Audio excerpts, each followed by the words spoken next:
मध्य प्रदेश के पूर्व मुख्यमंत्री दिग्विजय सिंह मेरे साथ हैं। सर, विधान आप अब राज्यसभा में नहीं हैं, लेकिन फिर भी 2 दिन हो गए, संसद नहीं चल रही है। कल छात्रों ने नीट को लेकर प्रदर्शन किया और लाठीचार्ज हुआ। आज राहुल गांधी लोकसभा स्पीकर से मिले, उन्होंने कहा कि छात्रों की बात सुननी चाहिए, उनकी गलत बात नहीं, उनके वो सवाल पूछ रहे हैं और सवाल पूछने पर लाठीचार्ज किया जा रहा है।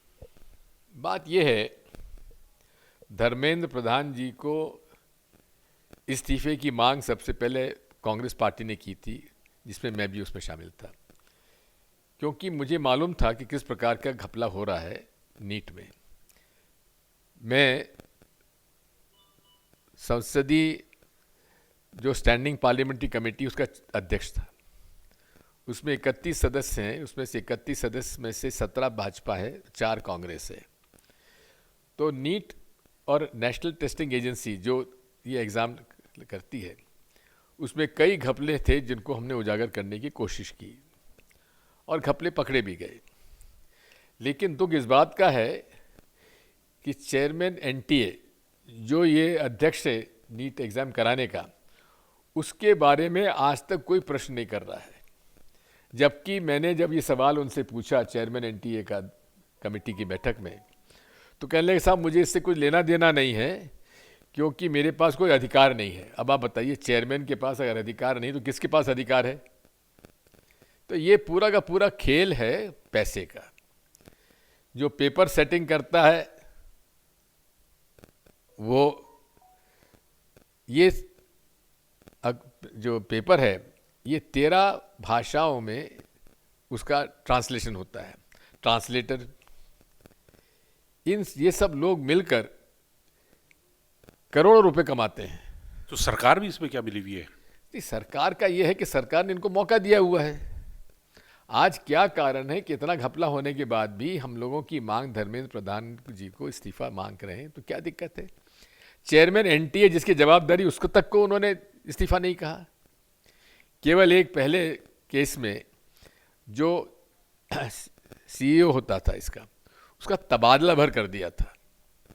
तो ये पूरी तरीके से भाजपा जो है शिक्षा विभाग को अब व्यवसाय कर रही है। सर, संसद नहीं चल रहा है, बीजेपी और अब ये नीट का एग्जाम में घपले की वजह से कांग्रेस तो शुरू से धर्मेंद्र प्रधान का इस्तीफा मांग रही है। अब कॉकरोच जनता पार्टी आ गई, उसने भी मांग कर ली। सोनम वांगचुक का मैं बहुत प्रशंसक हूँ, अद्भुत आदमी है।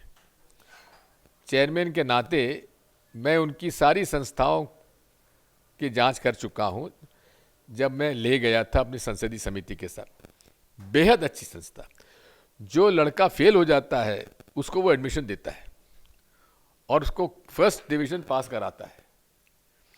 वहाँ पर जहाँ पर 30 डिग्री माइनस 40 डिग्री माइनस ठंड पड़ती हो, वहाँ सूर्य की किरणों से हीटर लगाकर उसने घटाकर वो 5 और 7 माइनस पे ले आता है। उसने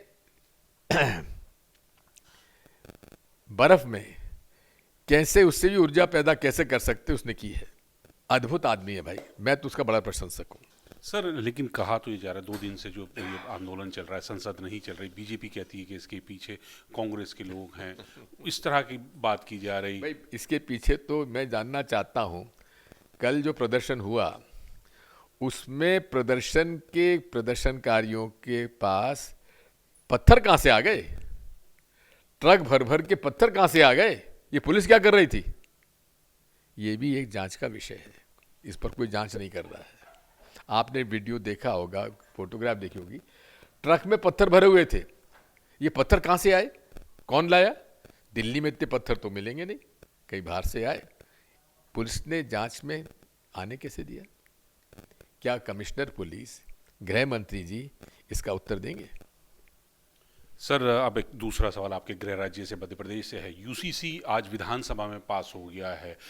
इससे पहले आसाम में और यूसीसी के मामले में ये भारतीय संविधान का एक अंग है, पास होना चाहिए।